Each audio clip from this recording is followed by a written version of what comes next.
rescindió por causa de ingratitud los testamentos de todos los principaliarios, que desde el principio del reinado de Tiberio no habían dejado su herencia ni al emperador ni a él. También anulaba los de los demás ciudadanos, cuando declaraba cualquiera que el testador hubiera manifestado al morir deseos que fuese el César su heredero. Dada así la alarma, muchas personas desconocidas le llamaron abiertamente a la sucesión con sus amigos, muchos padres con sus hijos. Entonces decía que era irrisión vivir después de haberle nombrado heredero, y a la mayor parte de esto mandaba pasteles envenenados. No subía como juez a su tribunal sino después de haber fijado la cantidad que quería recoger, y en cuanto la recogía, levantaba la sesión. Impaciente siempre por marcharse, condenó una vez en una sola sentencia a más de 40 ciudadanos acusados de diferentes crímenes, y despertando a Cesonia, se alabó de haber ganado su jornal mientras ella dormía la siesta. 39. Habiendo anunciado una venta en subasta, hizo exponer y vender lo sobrante de material de todos los espectáculos, fijó él mismo los precios, y tanto los hizo subir que algunos ciudadanos obligados a comprar, viéndose arruinados, se abrieron las venas. Cosa sabida es que, viendo a Aponio Saturnino dormitando en un banco, dijo al pregonero que aquel antiguo pretor le hacía señas con la cabeza, de que continuaba pujando, y no cesó de subir el precio hasta que le hizo adjudicar, sin saberlo él, 13 gladiadores en 9 millones de sestercios. Vendió en la Galia las alhajas, muebles, esclavos y hasta los libertos de sus hermanas, sobre quienes había recaído sentencia condenatoria, y obtuvo cantidades inmensas. Seducido por el cebo de la ganancia, mandó llevar de Roma todo el mobiliario de la antigua corte, y embargó para el transporte de aquellos objetos todos los carruajes de alquiler y todos los caballos de los molineros, de manera que con frecuencia faltó el pan en Roma, y la mayor parte de los litigantes, no pudiendo asistir a la asignación, incurrieron como ausentes en la pérdida de la acción. No hubo fraude ni artificio que no emplease en la venta de aquellos muebles, censurando a unos compradores su avaricia, preguntando a otros si no se avergonzaban de ser más ricos que él, y fingiendo a veces prodigar de aquella manera a particulares lo que había pertenecido a príncipes.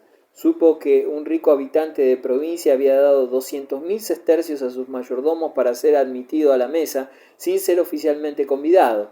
No sintió que se pagase tan caro el honor de comer con él, y a la mañana siguiente, viendo al mismo individuo sentado en la sala de ventas, le adjudicó por 200.000 sestercios una bagatela cualquiera, haciendo decirle que cenaría con el César por invitación personal.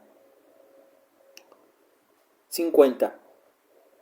Hizo pagar impuestos nuevos y desconocidos hasta entonces, cobrándolos primeramente los receptores públicos y enseguida, como era inmensa la ganancia, los centuriones de las tribus de la guardia pretoriana. No hubo persona ni cosa a la que no se impusiese gravamen.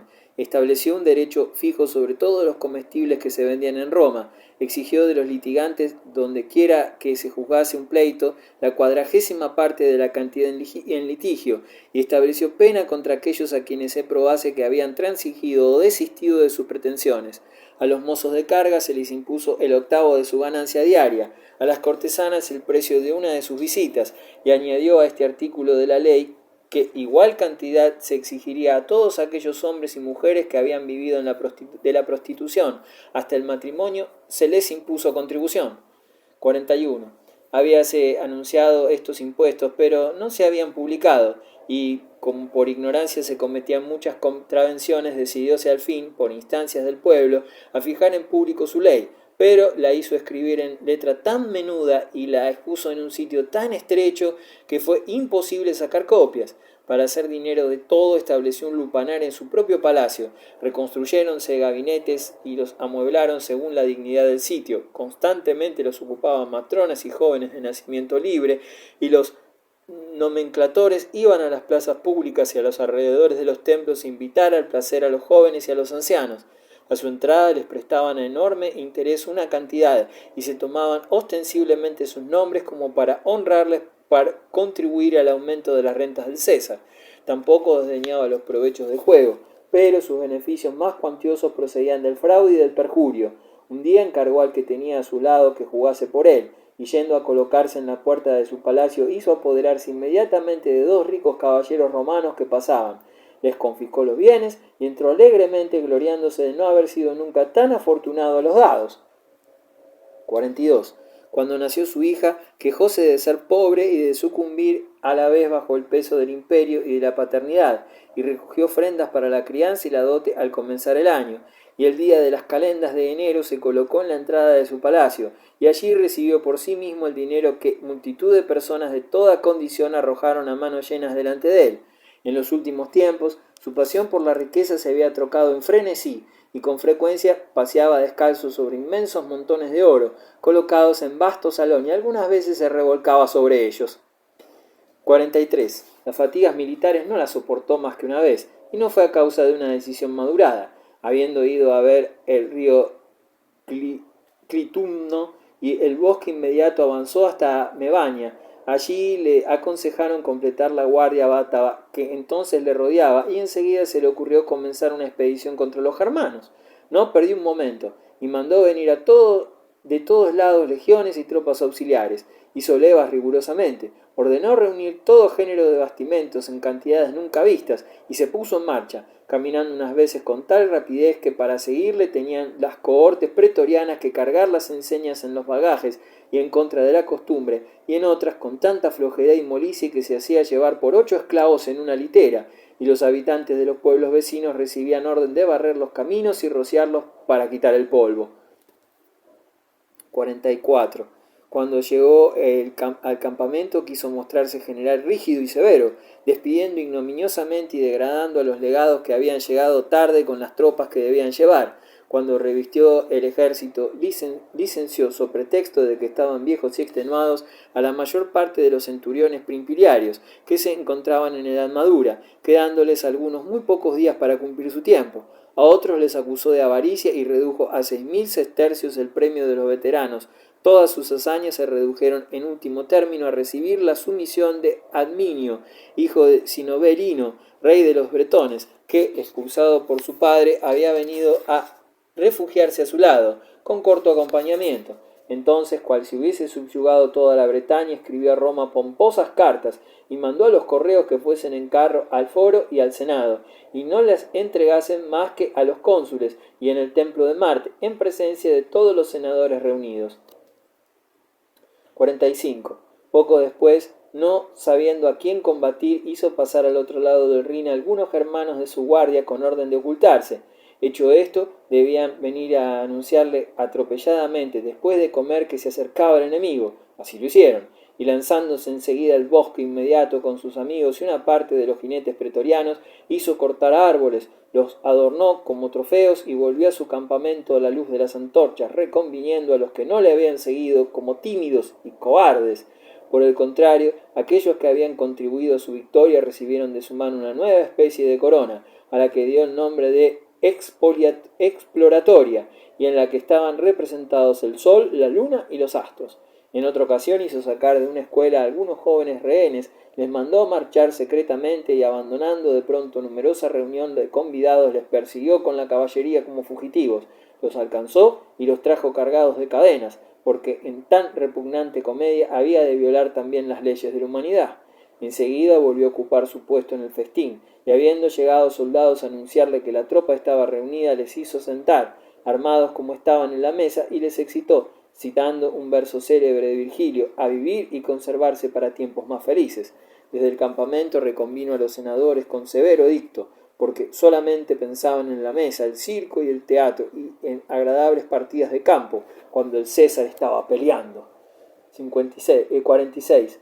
Últimamente adelantóse hacia las orillas del océano a la cabeza del ejército con gran acopio de balistas y máquinas de guerra, cual si meditase alguna gran empresa, sin que nadie conociese ni sospechase su designio, hasta que de pronto mandó a los soldados recoger conchas y llenarse de ellas los cascos y ropas, llamándolas despojos del océano debidos al Capitolio y al palacio de los Césares. Como testimonio de su victoria construyó altísima torre en la que encendieron por las noches a manera de faros luces para dirigir la marcha de las naves.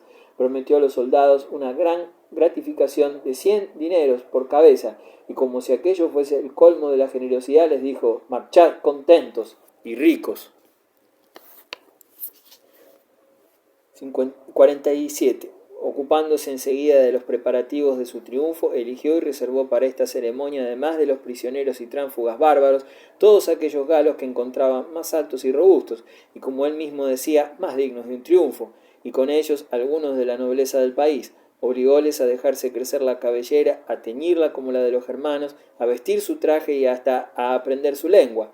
Mandó también que llevasen a Roma por tierra las galeras trirremes con que entró en el océano, y escribió a sus mayordomos que le preparasen el triunfo más esplendente que jamás se hubiese visto, y el menos costoso para él, atendiendo a que tenía derecho a disponer de los bienes de todos.